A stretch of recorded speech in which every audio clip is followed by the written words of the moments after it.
जब सुने के होई भोजपुरी गाना, बस बजे के चाही गाना।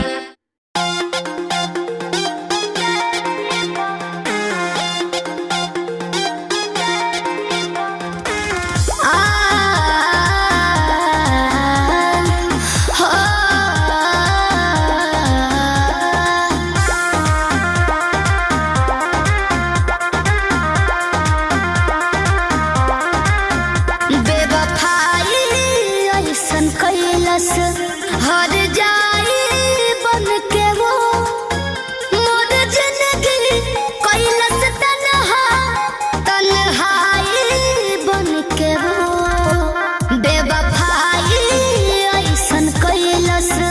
हर जाई बन के वो मोर जिंदगी कैलस तन्हा तन्हाई बन के वो।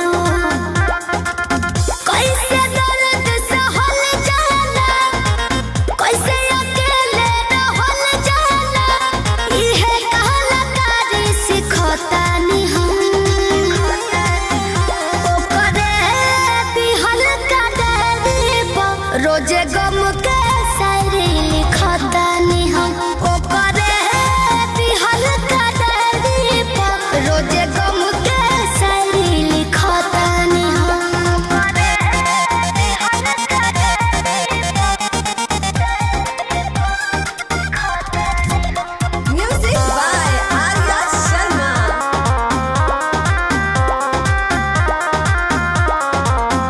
हमसे प्यार के खेल के मॉडलस दिलवा में छोरी हंसते खेलत बिन मजबूरी कहलस चाहत में दूरी।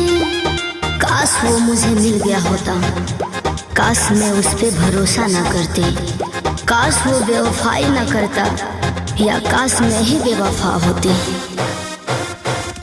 भले ही हम अकेले दिल न केहू के देले रहती, दर्दियों न कबो ले रहती। खिलल फूल मुरझा गइल, कैसन समय आ गइल, खुद के भी निमन ना दिखतानी हम। ओकरे दिहल का डायरी पर रोजे गम के शायरी लिखतानी हम ओकरे